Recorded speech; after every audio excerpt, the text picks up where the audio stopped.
2024 is a living hell. Well, at least for me. How can I say that? Well, we gotta go back to when my personal hell started to burn. Another year of repeatedly getting emotionally harmed led to me having yet another major depressive episode. That was 8 months ago. I've been lied to. I felt betrayed, unappreciated, and belittled. I felt sad, angry, and just full of resentment towards everyone, especially myself. But it also felt different somehow.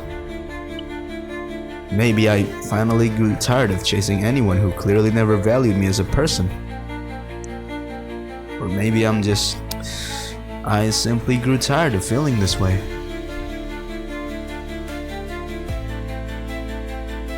So I disappeared completely. Just me and my chaotic mind. My mind shifted into a more religious and philosophical outlook on life. I started praying regularly, meditating, and journaling, writing down every emotion I felt and everything my mind had to offer. I started reading many religious texts and stories, watching and listening to lots of people who clearly knew what they're talking about. Then suddenly, I started questioning everything and everyone. Then I went back to all those religious texts and philosopher quotes, not looking for an answer per se, but for a new perspective. And of course, that often led to me having more unanswered questions. But I think the most profound thing that I did unconsciously was questioning myself about everything and everyone. When I went back to my journal, everything started to make sense. I learned that I'm a very agreeable person. I would most likely do anything to avoid conflict.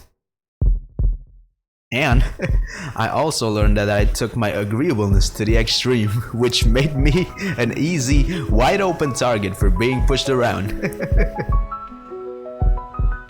Not only that, I also learned about the people who've hurt me and got me here in the first place.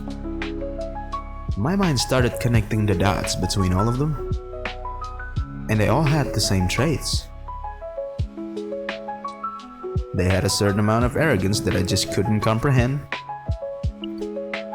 And they lied. Multiple times. And not only that, I also noticed they had the same patterns.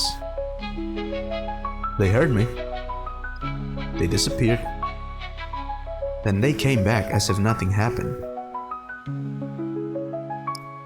I stopped lying to myself, pretending that it was okay. It's not.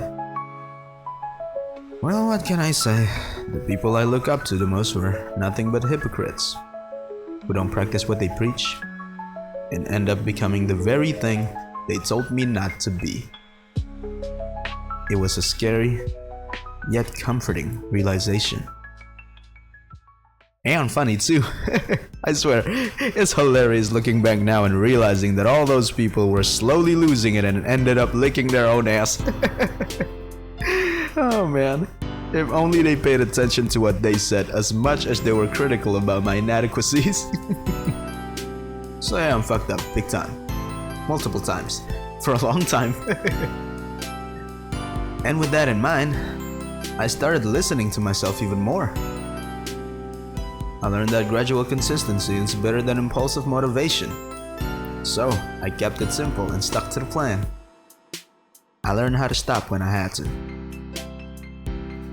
Then I found myself in situations where I started challenging myself. Like coming up with one new melody idea every single day. It's nothing serious really. Or maybe like I decided to not shave until I finished my song. But hey, I did it. I proved to myself that I have the perseverance. I learned to appreciate and celebrate the little things. Whether it's coming up with new lyrics, cooking dinner for mom, doing laundry, or cleaning bird shit, a day without me fucking things up is still a win. Looking back at everything now, knowing the toxicity I've kept for so long, I acknowledge that I'm still heavily influenced by those harmful people, and that I still feel sympathy for them. But knowing my tendency to be pushed around, I'm learning to build healthy boundaries. Over the past months, I've developed an idea, something that keeps me grounded and pushes me forward. I want to do what feels right for me, no matter big or small, and whatever it is I'm doing, I do not want to become like those who hurt me. And while I'm doing that, I'm learning to open my heart again, and being mindful of the company I keep, the ones who don't drain me, at least not too much. Yes, they roast me non-stop, but there's no malice in it, and I can sense that better now. I mean, seriously, look at me. Look how much fun I'm having. Anyway, so yeah, here's to 2025. Another year to live, laugh, learn. Oh, right. Listen to my song on Spotify or YouTube, wherever. Anyway, thank you. Bye.